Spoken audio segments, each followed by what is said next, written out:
Magandang araw po sa inyong lahat, mga mahal naming kaibigan. Pakinggan po natin ngayon ang karugtong ng ating kwentong ating pinamagatang, ang Super Bolik.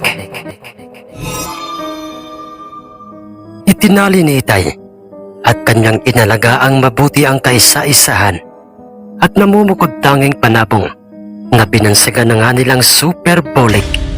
Sa paglipas ng mga araw, linggo at buwan, ay mas lalo pa itong naging brusko at mapusturang panabong. Hindi ito katulad ng ibang mga alagang panabong nila Itay at ng aking mga tiyuhin, dahil sa ang bolik na yun ay bihirang tumilaok, hindi masyadong naglilikot at parang ilang sa kanya ang ibang mga panabong ni Itay. Isang umaga, habang nagpapakain si Itay ng kanyang mga panabong, ay biglang dumating sa labas ng aming bakuran ang isang sabongero sa aming baryo at nagngangalang si Mang Sirapin. Tinawag niya ng paulit-ulit si Itay dahilan upang maibaling ni Itay sa kanya ang kanyang pansin. At toy, magandang umaga Sirapin. Ano bang sadya mo sa akin? Ang tanong ni Itay sa kanyang kabaryong kaharap. Sumagot naman ito at sinabing, Makuwan Arnolpo, wala ba kayong balak na tumalo ng sabong sa bayan? sa ating bayan, Sirapin? Kailan at bakit? Ang pabalik tanong sa kanya ni Itay Arnolpo. Kasi Arnolpo, may magaganap na sabong doon sa ating bayan ngayong darating na linggo. At balita ko'y dadalo roon ng mga sabongerong may mutya na ginagamit sa kanilang mga pambihirang mga panabong. Sino sila, Sirapin? Ang mga sabongerong may mutyang sinole na usap-usapang mayroong mutya ng sabubuyog at si Karding na isang sabongerong mayroon ding mutyang galing sa batong nakuha niya sa loob ng kawayan. At Arnolpo, mga hindi basta-basta ang dalang panabong ng mga ito. Ang manghang pagkakalahad ni Mang Sirapin kay Itay. Tumango-tango naman si Itay sa kanya. Kasunod ay, Makuwan na Sirapin, ang ating kabaryong magamang sina Don Mariano at si Feliciano, may balita ka bang dadalo sila sa magaganap na sabong sa ating bayan? Ang dinig ko sa ating mga kababaryong mga sabongero ay hindi raw sila dadalo roon. Pero, teka lang, sa iyo ba yung panabong na yan? ang alin dyan, Sirapin? Iyang naiiba at nag-iisang bolik. Oo, Sirapin. Sa akin nga yan. Meron kang bolik na panabong at mukhang isa yung mataas na oring panabong. Pero papaano ka nagkaroon ng hilig na mag-alaga ng isang bolik? Hindi ka mahilig sa isang bolik?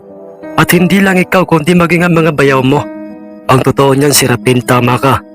Wala kaming hilig na mag-alaga ng isang bolik dahil parang nahihinaan kami sa kanyang mga balahibo. Dahil para sa amin ay pagkain lang o palay ang sumisimbolo sa kanyang mga balahibo. Pero wala naman sigurong masama kung susubukan kong mag-alaga o magpalahi ng isang bolik. Tama ka riyan, Arnolpo. Makuwan Arnolpo, maaari ko bang malapitan at makita ng maayos yung iyong kaisa-isang bolik? Pinagbigyan ni Itay Arnolpo ang hiling na yun sa kanya nitong si Mang Sirapin. At nang makalapit na nga siya sa nooy nakataling hindi gumagalaw na bolik ni Itay, ay doy. Teka lamang Arnolpo, parang nakikilala ko ang uri o klase ng bolik na ito. Ano bang ibig mong sabihin, Sirapin? Tama, hindi ako maaaring magkamali. Wala itong ipinagkaiba sa isang super bolik ng tatlong mga sinaunang mga sabongero. Ang super bolik na yon, na ayon sa aking lolong sabongero ay wala pang nakakatalo.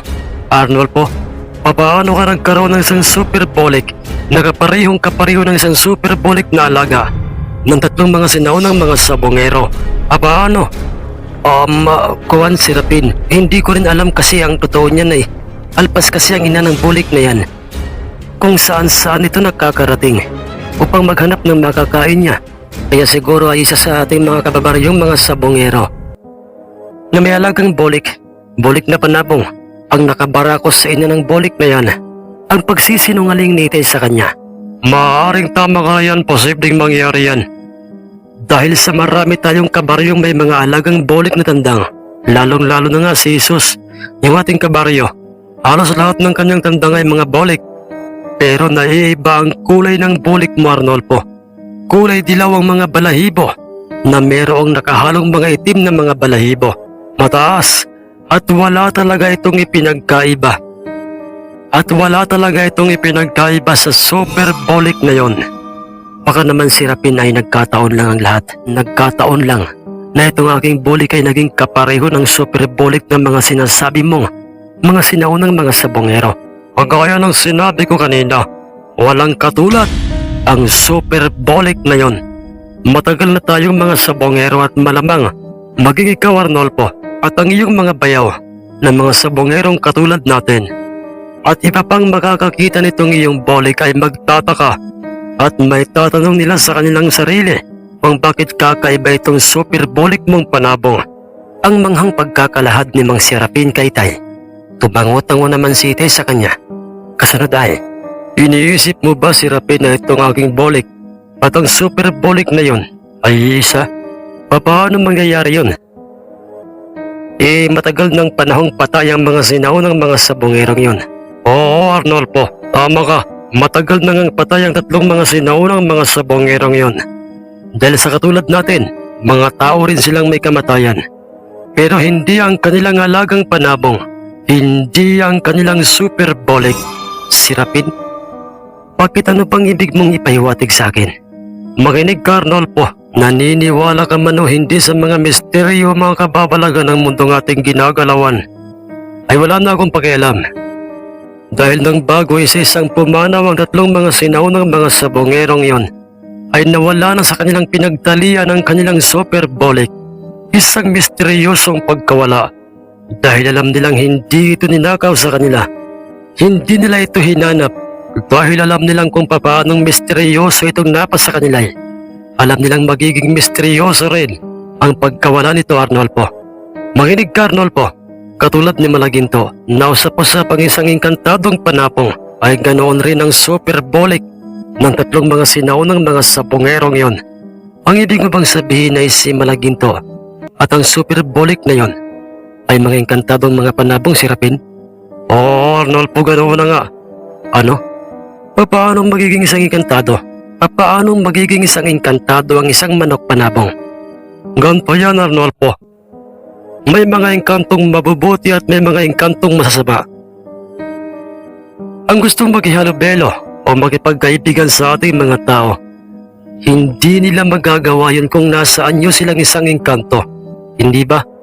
Kung kaya't gamit ang kanilang kapangyarihan ay nagagawa nilang maganyong hayop. At isa na nga sa mga hayop na yon ay ang maging isang panabong. Kung ganoon, paano malalaman na ang isang panabong ay isang mabuting engkanto o isang masamang engkanto? Na ganyang isang panabong? Magandang tanong yan, Arnolfo. Madali lang yan. Ang kanyang mismong amo o ang kanyang kaibigang sabongerong napili niya na maging kaibigan. Bibigyan kita ng isang halimbawa na isang mabuting engkanto ang alaga ng isang sabongero. Isa na roon ay si Tercio de la Riballas Cano. Isa siyang mabuting tao, kaya nagkaroon siya ng isang mabuting engkantadong malagintong panabong. At ikaw, Arnolfo, kung totoo ang hinala kong na ang super bolik na ito ay isang engkantado, ay alam mo kung ano ang magiging sagot sa iyong tanong at kilala mo ang sarili mo. Pagkatapos na sabihin yon ni Mang Serapin kay Tay, ay sumakto naman ang pagdating ng aking mga tiyuhin. Naririto pala si Serapin at nag-uusap kayo, Bayaw Arnolfo. Kuwan, oo, Bayaw Pablo. Pinasyalan niya ako rito dahil sa meron daw magaganap na sabong sa ating bayan at dadaluhan ng mga sabongerong may mga mutya. Totoo yun, Bayaw, at yan sana ang sasabihin namin sa'yo. At saka kung papayag ka sana yung isa ng ganap na panabong na bolik mo ang ating dadalhin doon. Matagal nakasagot si Tay sa mga sinabing yon ni Tio Pablo. Ngunit nang sinabi sa kanya ni Mang Serapin, huwag mo nang pag-isipan pa, Arnolfo, o huwag ka nang magdadalawang isip pa. Pagbigyan mo ang gusto ng iyong mga bayaw para malaman natin kung totoo ba ang ating kutob sa bolik na yan. At saka masama sa isang sabongerong tulad natin ang nagdadalawang isip sa kung anong panabong ang ating dadalhin. Tamang lahat ang mga sinabi sa iyo. ni Serapin Bayaw. Huwag kang mag-alala. Malakas ang hinala kong kung sino man ang makakabangga niyang iyong bolik ay paniguradong hindi niya tayo ipapahiya. Bakit mo naman natitiyak yan, Bayaw Pablo? Dahil nakita naman natin nang ating nilagyan ng gloves ang mga tahid ng bolik na yan. At ganoon din sa kanyang kaisparing na 3 mong mga panabong. Hindi ba't nakita natin kung papaano ito makipagbakbakan? Oo, natatandaan ko na, Bayaw. Kaya naman ay sige, papayag na ako na itong bolik, ang nag-iisang bolik na panabong, ang ating dadalhin sa magaganap na sabong sa ating bayan. At kung mamarapatin mo sana, Arnolfo, ay nais ko sanang sumama sa inyo sa araw na yon upang sumuporta sa inyong panabong na isang super bolik. Walang problema sa bagay na yan, Serapin. Sige, sama-sama tayong paparoon sa araw na yon. Ang sagot sa kanila ni Itay, anong balita sa magaganap na sabong sa bayang ating dadayuhan, Carding? Darating ba doon ang ating makakalabang si Don Mariano at ang kanyang anak na isang magtataring si Feliciano? Hindi, Nole. Ang balita ko ay hindi raw. Wala raw balak na dumalo sa sabungang yon ang magamang may alagang nakamamang ang hiraw na panabong, nakagaya ng ating inaasahan. Kung ganoon, Carding, ay walang kwenta kung itutuloy pa natin ang pagdalo sa sabungang yon kung hindi naman natin makikita roon sina Don Mariano upang sana ibangga natin sa kanyang hiraw ang ating mga panabong. Bakit, kaibigan? Bakit naman, kaibigan? Huwag mong sabihin hindi na tayo sisipot doon sa bayang yon. Pinabalitaan na ng mga sabungirong taga roon ang ating pagdating at marami sa kanila ang natuwa. Kung wala roon sina Don Mariano, ay mapapawalang saysay lang din ang lahat, Carding. Ipapaano kung palabas lang pala ng mag-ama na hindi sila dadalo doon? Paano kung bigla na lamang silang dumating doon, kaibigang Noli? Kung hindi tayo sisipot sa sabungan ng bayang yon, ay malamang iisipin ng mga tagaroong mga sinungaling tayo at walang isang salita. Kung sa bagay may punto ka, Carding, sige, ihanda natin ang ating mga sarili at ang ating mga panabong. At ang ating mga mutyang gagamitin sa araw na yon.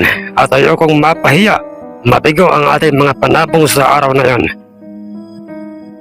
Ang mga pag-uusap ng dalawang mga sabongerong may mutyang dadalo sa sabong na magaganap sa aming bayan. At nang sumapit na nga ang itinakdang araw na yon, ay magkakasama sila, Itay, na dumalo sa nooy dinagsana ng maraming mga sabongero at mga mamumusta. Ang sabungan ng bayan, iba't ibang mga taong nagmula pa sa iba't ibang baryo. Dala ni Itay ang bayong kung saan ay ang nilalaman nooy ay ang aming super bolik. Sila na, Arnolfo, ang mga sabongerong may mutya. Yang lalaking may hawak na isang alimpuyogin na yung sabongerong sinuli. Ang sabongerong may mutya ng bubuyog. At yung katabi niyang may hawak na isang malatuba ay ang kanyang kaibigang si Carding. Ang sinasabi ko sa iyong may mutyang bato galing sa loob ng kawayan. Ganoon ba, Serapin? Tama ka nga. Matataas na uri ang kanilang mga dalang mga panabong. Higit na mas mataas ang iyong super bolik kaysa sa mga yan, Arnolfo. At natitiyak kong sa oras na yan ay makita ng mga yan ay magiging hamon yon sa kanila para masubukan sa iyong panabong ang bisa ng kanilang mga karagadang mutya. Tila ba'y nagdilang anghel itong si Mang Serapin sa kanyang mga sinabing yun kay Itay Arnolfo, dahil nang mailabas na ni Itay mula sa loob ng kanyang bayong ang kanyang alagang super bolik. At nalantad yun sa lahat ay hindi lamang sila Nole at Carding ang namangha sa bolik ni Itay, kundi maging ang iba pang mga nakapansin sa panabong ni Itay. Nagbulong-bulungan ang panig ng mga dayong mga sabongero na mayroong mga kargadang mutya habang nakamasid ang kanilang mga paningin sa bolik na hawak ni Itay. Ilang sandali pa'y tinawag ni Mang Noli ang sentensyador ng sabungan at kanya itong inutusang, puntahan mo ang sabongerong yon na may hawak na isang bolik at isama mo siya rito. Bakit po, boss? Dahil napagkasunduan namin ang kanyang bolik at isa sa aming dalawang mga panabong ang patatarian at bibitawan sa loob ng sabungang ito. Dahil sa tingin ko Wala nang pag-asa pang dumating sa sabungang ito ang mag-amang sina Don Mariano at Feliciano. Pero Boss Noli, isa lamang tokmol o pipitsuging sabongero yan, hindi yan kilala. Ha? Oo, tama ka riyan. Isa nga lang siyang pipitsuging magsasabong. Pero ang kanyang dalang panabong, isa yung mataas na panabong na sa tingin ko maibubuka sa bakbakan.